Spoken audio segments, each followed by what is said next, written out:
Let's do it.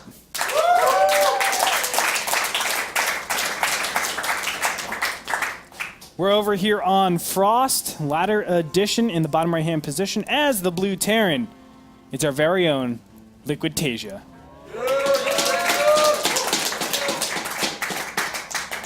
And the Taiwanese superstar is spawning to the bottom left-hand position. It is the red Zerg, Gamania Sen. Sen is awesome, and I kind of like this map, especially for Terran and in these positions, but you can go into it a little bit. How do you like this map, Frost, Ellie? I'm actually surprised it made it through the veto stages. I think it's another map that's pretty good for Zerg in this matchup, actually. It's pretty wide open. You can pressure the Terran when he tries to take a third base. And it's also pretty easy to defend the natural because the choke's kind of small. Yeah, I would definitely say it's easy to defend the natural. The main things I guess I'm thinking of is it is a 4-player map. Normally Zergs play a little bit greedier, and because of that, 2 racks pressure in the middle of the map can be a little bit troublesome, and especially with the very closed natural base, you can actually wall it off pretty nicely to make it impossible for your opponents to really defend the natural. Or I should probably be going over here. But what's most important is, how does Zerg actually take a 3rd and 4th base? I always feel like it's so difficult to do that. Well, you just do it like you normally do. You spread creep maybe a bit more. You can want to go for the 4-queen opening that you see sometimes instead of that quick link speed with only 2 queens, maybe 3 that Jaedong used, just so you can get the creep out more. Because if you have enough creep spread, it's not that difficult to defend the Hellions. And it's important that you note that because a lot of times, because of the very fast creep that you need to have. I mean, this 3rd base kind of juts out a lot. This 4th base is closer to your opponent. Of course, TaeJa I'm talking about. And a lot of Terran players have been opting to go the 3 barracks before the 3rd command center, just to get that head start on the creep. You don't have nearly as good of an economy, you don't have nearly as good as upgrades, but you just get your simple +1 weapons attack, and from there you can kind of manage with some great mobility and just constantly have that unit advantage. From there you're able to just snowball that and have good engagements overall. But we'll see. I mean, TaeJa is definitely open to all sorts of things. And maybe we're even reading into it too much. I mean, TaeJa is definitely an opponent that likes to play and change his style a little bit, but overall he stands to the same principles, which is just macro and out multitask my opponent, outdo my opponent with just better mechanics. Mm-hmm. At this point, just very standard play, and it looks like Sen is listening to you going the 4-queen openings. From here, I mean, what are the big advantages of the 4 queens besides creep spread? I mean, doesn't it put you behind, I guess, economically a little bit with your gas? Well, it actually puts you slightly ahead in economy because you're not mining that gas early. You have a bit higher mineral count, and it does put your link speed behind. But if you're not planning on putting any aggression on, then it doesn't actually matter because you can defend the early Hellions with the extra queens you have. And we'll have to see when he takes the 3rd base, though. There's some different timings you can take it at when you go for this 4-queen build. Sure. Sometimes you see a single gas, sometimes you see double gas. You can go roaches. You can do a lot of things with the 4-queen opening. Gotcha. Important to note, TaeJa did actually scout out that there are no gases being put down, so he knows this is the 4-queen opening. Double gases have been put down. And a 3rd command center going to pop out here. I like the Marine positioning, by the way, just patrolling back and forth. Basically saying to Sen, hey, don't come in here. You're not going to get a verification, and if you do, your Overlord for sure is dead, and you might not even see everything that's going on here. So I do like that. Overlord positioning is definitely one of the hardest things to do on a 4-player map. But from here, I mean, we're going to see very standard play coming out from both players. Sen going to throw down a Roach Warren. Interesting that it's a Roach Warren. Is this just to defend in the early stages? It could be. I think that's probably what he's going to do since he has the pneumatized carapace upgrade on the way now. I don't think he's going to use it for aggression if he's getting that upgrade. Mm-hmm. But I mean, it'll be interesting to see because you don't need to get roaches out that quickly when you're doing a 4-queen opening like this. Sure. I mean, your queens are normally defending for you, and especially spreading a ton of creep. And there is 4 creep tumors are out and about. Doing a good job. 1 Zergling is going to go down here. Hellions just poking in, seeing as much as he can. But look at this Overlord coverage. I really like this from Sen. you're allowed to see exactly where the Hellions are coming from and even the Hellion count, and so it makes a lot of sense. Overlord speed is now finished, so Sen is going to bolt in here and get a chance to see everything that's going on and basically confirm to himself that, okay, it is just the regular 3rd command center, 2 barracks, and then a double engineering bay. A lot of times if you see 2 E-bays before the 2 racks, you can hit a timing. That's not going to happen over here, as TaeJa is playing very comprehensive in his defense. And Sun is making a couple roaches out for some quick defense against his Hellions, and I think behind this he's just going to fully saturate that 3rd base as quickly as he can. After he scouted that, he knows there's no chance that TaeJa is going to pressure him quickly, so he can just drone as much as he wants, probably to about 70, maybe even a bit higher before he starts making more units. And TaeJa right now, the reason why he's poking in and out, this might seem really weird, like why are you taking unnecessary damage?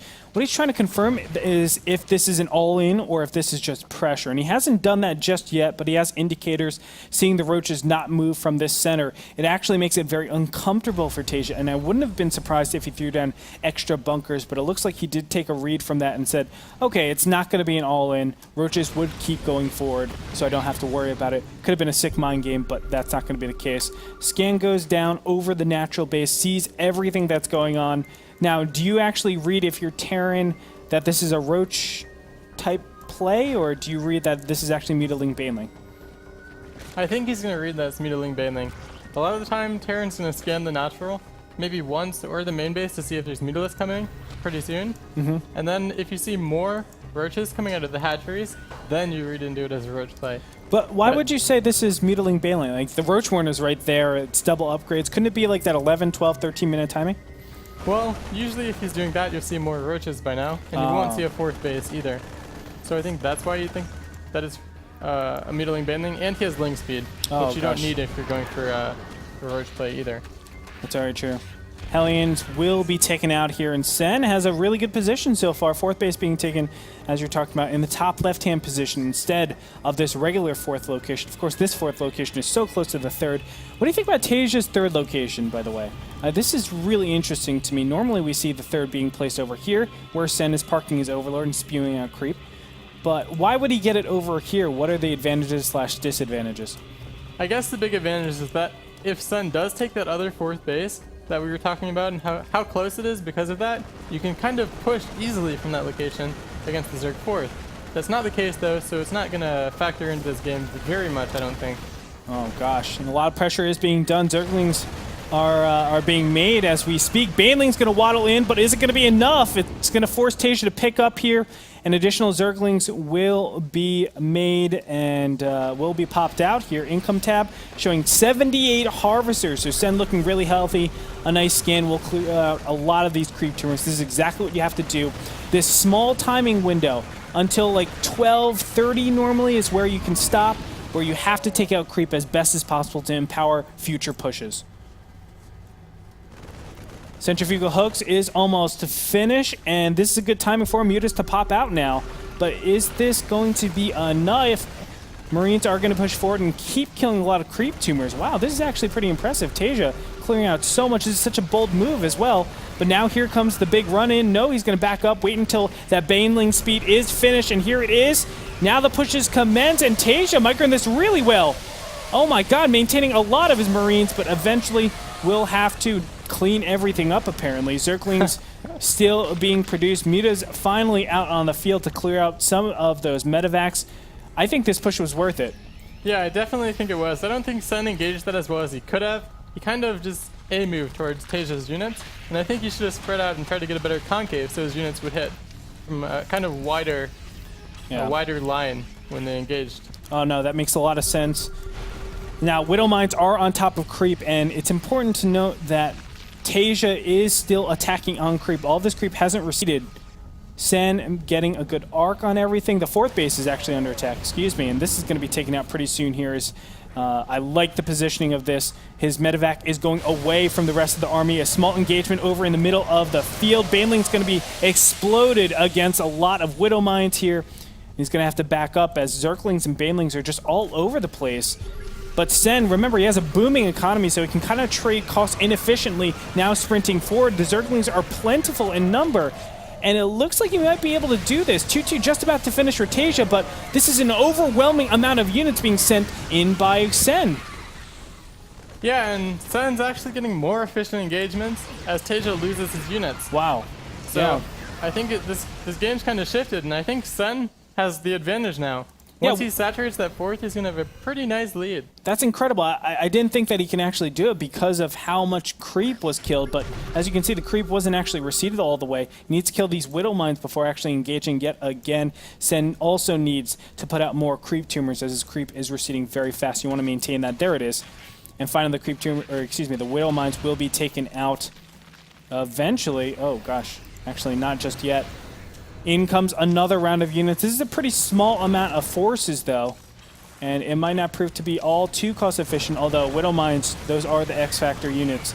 And here we go. He's pushing in with so many more units than his opponent, but great Widow Mine connections will kill a ton of Zerglings. Oh, my God, and it's going to continue going in here, but good micro will stop a little bit there. Mutalisk going to be taken out, and now Sen is going to back up finally again. He needs to be so careful and needs to get more creep out, but the fourth base still up. Income tab showing 75 harvesters, so he has remade a couple here. Where does Sen go from here? Is he just teching up, trying to get Hive 3-3? Does he have a transition after this, or does he stick on Muta, Zergling, Baneling? He might go Ultralisk. It's kind of stylistic whether Zerg would just stick on Mutaling Baneling and use the Hive for the 3-3 upgrades, or whether they want to go Ultralisk. And I haven't seen Sen play too much Hive Tech ZVT so far, so we'll have to see what he wants to do. Here it is, the big engagement. Zergling's trying to wrap around all these units, and the Mutas are trying to enclose. It looks like Sen's going to get a great engagement over here as the Marines and Marauders are locked into place. Baneling's going to push forward. A Widowmine connection actually hits pretty nicely, but because there's multiple sides that TaeJa has to micro, TaeJa will not be too cost efficient with either side. Marines getting cleaned up so easily. Instead, overrunning the Korean Terran. Are you kidding me? Summer is over, Andre. It's fall. It is fall, and it looks like the fall of might fall in TaeJa. this game pretty soon. Yes, sir, as barracks are getting cleaned up. The third base under attack. No fourth base out for TaeJa either, so that's important to note. And units just streaming across the map. Mutas in pretty good numbers, but this is mostly Zerglings. So it looks like Sen will have to back up from here as reinforcements will stabilize his third base, but at what cost? Income tab, 45 harvesters to 75. The fourth base still very healthy. No extractors on that just yet, but you can see the mineral income really coming into effect over here as Sen just has so many Zerglings. This is almost like a Hyun style where you don't take a lot of gases and really concentrating on just getting so many Zerglings out in the field to overwhelm your opponent at this critical juncture. And also he's sticking on a very low meter count for this entire game. Yes. A lot of Zergs these days go up above 16 meters, getting even to 30 and up meters usually, but Sen's sticking on about 10 to 15 mutalists the entire game. Yeah, kind of audacious from him. But Sen knows he's in a good position. I mean, he has his overlords in good positions to actually check. He's scouting around the map. I mean, look how much red is on this screen. Look at the vision that Sen is able to see. Now Muta is going into a position where he can do damage against the natural base. SEVs are not covered by anything, and Marines are going to be forced to pull back yet again. I mean, Sen doing everything right over here. And all of a sudden, I'm almost feeling like Sen is just massively ahead in the series. I think he's actually outplaying his opponent TaeJa. Yeah, I don't think TaeJa, I think the problem that I'm seeing in TaeJa's play here is he's not adapting very well for the map and for these spawn positions. It's so wide open, hurts the Zerg's third base, that he was pushing towards the entire game that he could never get the cost-efficient engagements he wanted. Sure, he traded kind of efficiently, but not as efficiently as he needs to if he's playing this aggressively. Sure. And Ultras are on the way out. It's really unfortunate because from here, I mean, Zerg can really snowball, or any race can really snowball after you're so far ahead. You have a lot of map movement. But the one thing that Sen hasn't been doing is keeping up with his creep spread. You can see only a single creep tumor. Players like Jaedong and Scarlet really focus on getting their creep spread across everywhere to really empower those banelings, but Sen just going to do the old method of overwhelm your opponent. He almost feels like he has to put pressure on his opponent before the fourth base is taken. That's a great timing to hit. A lot of Zergs have been concentrating around that. Muta's again flying over, probably going to try to hit the natural. It is still not covered by any sort of units, while Baneling's going to the third base. Oh, he might be able to get good Baneling hits, and he does. Kills a lot of the economy of TaeJa, and now going in for the main engagement. Look at how many Zerglings. He's going to spread everything out. Whoa! Oh. Beautiful Widowmine. And just like that, TaeJa says, I don't think so, Sen. Where is Sen's... wait, how is Sen maxed? He's at 196 supply, 82 Zerglings, and 6 Ultras in production right now. But that's going to come at a very unfortunate time. Look, the Ultras are still a long time away, and TaeJa is already approaching into position. Oh my goodness, this might actually... No, this might overwhelm his opponent. He only has several Marauders, only 3 to 4 Marauders, and there's a lot of Ultras popping out. And yeah, the Ultras are able to just connect directly. Normally you need your Widow Mines to deal with them, but not going to happen this time. One of the medevacs carrying a couple of those Marines are going to go down. 30 additional Zerglings. And look, Ultras are just waiting. Holy moly.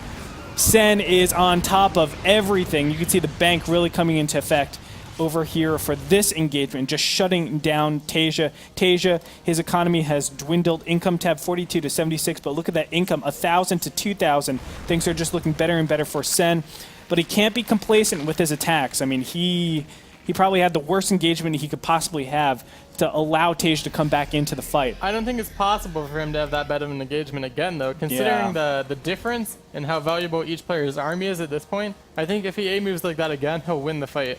I do too. And you can see TaeJa kind of realized that and says, okay, I need to spread out my Widow Mines. I can't really be attacking anymore because my opponent can just crush me so fast.